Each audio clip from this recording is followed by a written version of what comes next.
Sino ba naman sa atin ang walang takot manood ng horror? Ay nako, lahat magsisigawan at pagsapit ng gabi ay pahirapan sa pagtulog. Takot sa injection? Well, mapabata, matanda ay hindi ikakahiyang sabihin yan. At kahit na sa mga matataas na palapag, may mga taong pati ako kabilang dito na hindi mapakali at tila ba mahuhulog ang balon-balunan dahil sa nerbiyos. Ito ay mga normal na brain response lamang dahil ang ating nervous system kumbaga ay nai-imagine kung ano ang pwedeng mangyari kapag ginawa natin o nangyari sa atin ang isang partikular na pangyayari. Yun. So, I don't think may mga tao na wala silang mga fear response na tinatawag. Kahit saan man yan, kahit nga lang yung siguro takot sa ano nga ba? Ano yung pinaka-common na takot or fear ng isang tao? Kahit lang sa simpleng panonood natin ng horror, kahit siguro gaano kalaki yung katawan mo, 24/7 kang nagji-gym, hindi ibig sabihin nun na wala ka ng takot. Hindi lang siya about sa mga horror, mga ganyan, hindi lang siya sa ganung klaseng takot. Pero kahit na rin sa mga extreme na carnival rides, pwede rin yun, no? Ano nga ba yung pinaka-extreme na rides? Ferris wheel? Hindi, no? Oo. Mataas lang siya. Parang sa MOA. Diba? Maganda rin yan. Hindi ko pa siya na-try. Ngunit, alam mo bang may isang tao na tila ba hindi tinatablan ng takot? Akalain mo ba naman, kaya niyang akyatin ang isang napakataas na building at Rocky Mountain gamit lamang ang kanyang mga paa at kamay? Yes, wala na, yun na yun.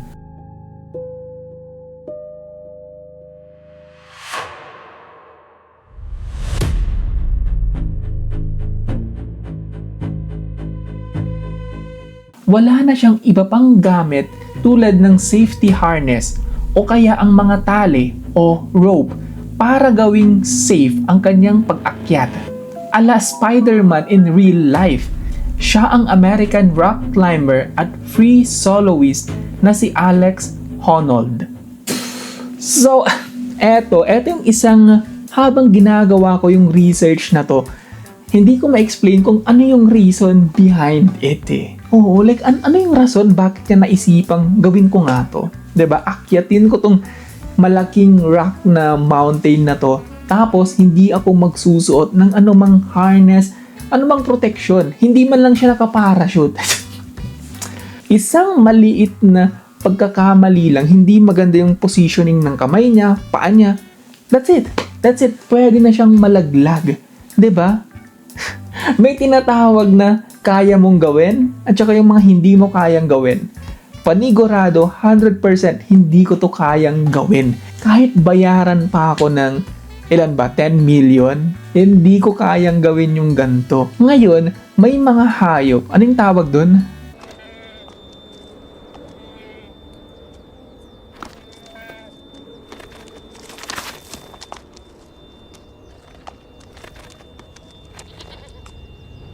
Rocky goats? Yun ba yun? Mountain goats? Rocky goats? Si ako mismo nalilito. Na kahit sobrang steep, para na siyang slant na ganun, no? Kaya pa rin nilang akyatin. Ngayon, yung mga Rocky, Rocky na naman. Mountain nga eh. Mountain goats. Yon. Yung mga mountain goats na yon, designed yung mga paa nila para makasurvive, para makaakyat sa mga ganong katataas na lugar. Tayo hindi naman eh. Ngayong January 25, 2026, inakyat niya ang skyscraper na Taipei 101 sa Taiwan na may taas na 508 meters o hindi kaya ay 1,667 feet at may 101 na palapag. Ito ay live na ibrinodcast ng Netflix na pinamagatang Skyscraper Live na napanood ng milyon-milyong tao sa buong mundo.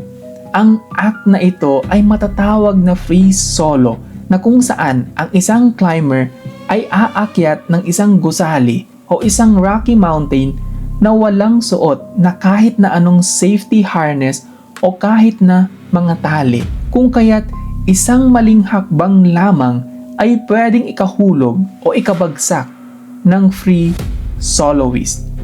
Ang makapigil hininga na public stunt na ito ay inabangan ng marami, kahit na rin ang mga taong nagtatrabaho sa mismong building na ito ay nagpakita ng suporta kay Alex. Bawat baitang ay kalkulado niyang isinasagawa.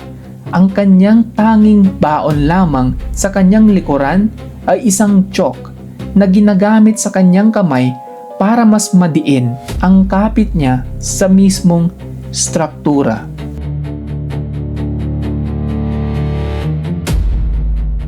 Ewan, eto talaga, may mga taong nagigets ko naman sobrang extreme ng sports nila tulad ng skydiving. Fun siya, oo, pero parang napaka-extreme na masyado nun. 'Di ba? Hindi ko alam kung kaya bang i-process ng brain ko. Yung bang tatalon ka na lang sa isang eroplano, magpa-parachute ka pababa. Like, alam ko safe naman, may parachute. Hindi ba pwedeng, ayun, na lang, basketball na lang. Oo, yun na lang yung sports. 'Di ba? Volleyball na lang o hindi kaya. Kahit yung mga paragliding, at least hindi siya sobrang taas. Oo, kahit siguro mag-training pa ako ng mag-training, bayaran ako ng milyon-milyon. Hindi ko gagawin yan, men. Oo, pass tayo sa mga free solo na ganyan. Ngayon, itong building na to na inakyat niya, building to, malamang may elevator naman Hindi mo naman kailang akyatin. 'Di ba? Gumamit na lang sana ng elevator. Baka nasasayangan sa kuryente. At sa loob lamang ng 1 hour, 31 minutes and 34 seconds, ang legendary climber ay narating ang pinakatuktok ng building. Success! Tila ba real-life Spider-Man nga na hindi man lang tinablan ng kaunting kaba sa ginawa niya.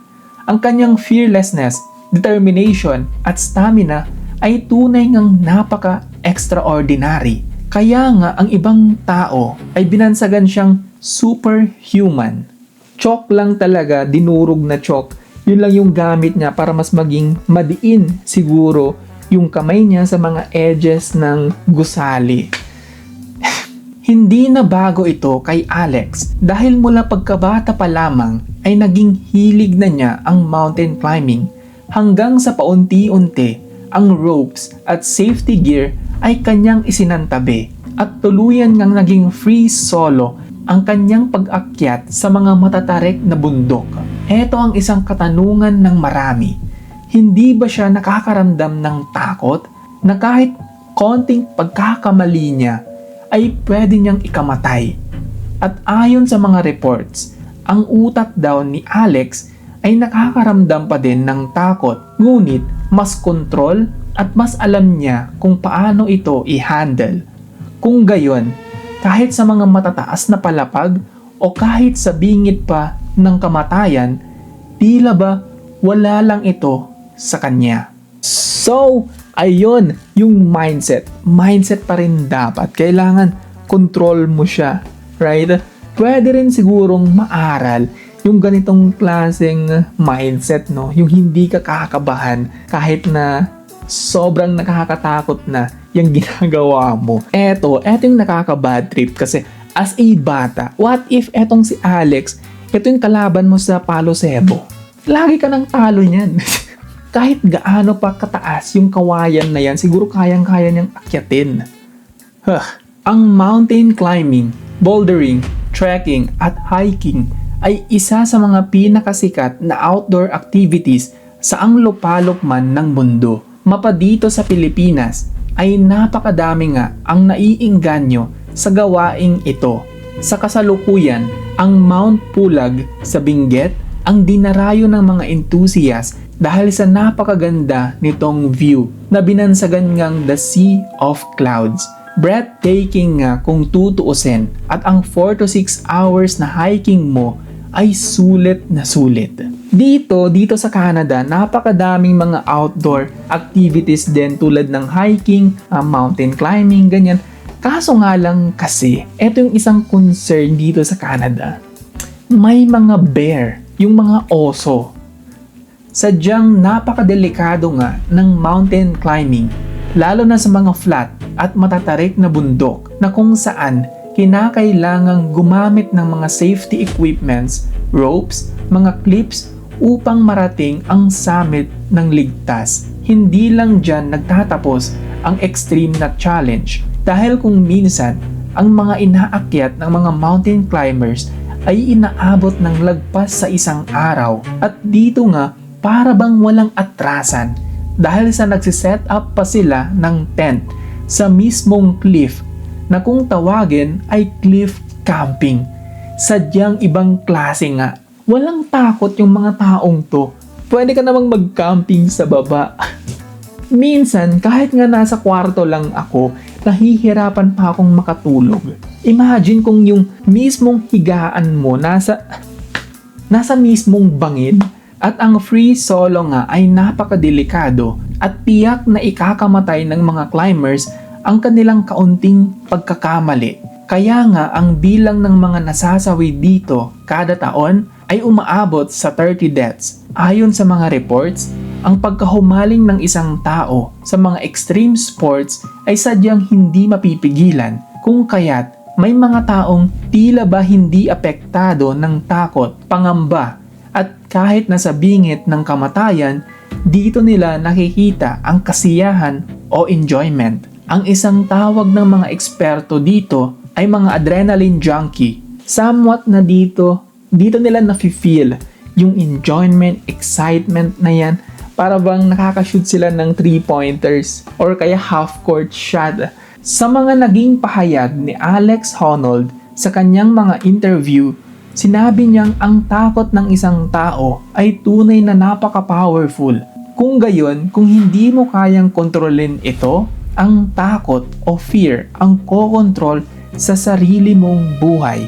At sa kanyang pagkahumaling sa mga extreme mountain climbing, inamin niyang ang matinding practice at mental preparation ang pinaka-importanting parte kung bakit siya nakaka-survive at kung paano niya nagagawa ang mga free solo act na ito. In conclusion, kahit gaano pa kaganda yung view sa taas, mas okay pa rin sa akin. Andun yung safety ng isang tao. Sa akin, wala na. Pinapanood ko pa lang, nakikita ko pa lang yung ginagawa niya. Ako na mismo tong, ayun o, basa tong kamay ko. Oo, tumaas yung BP ko dahil doon. So, etong ginawa ni Alex Honnold, obviously, napakahirap niyan.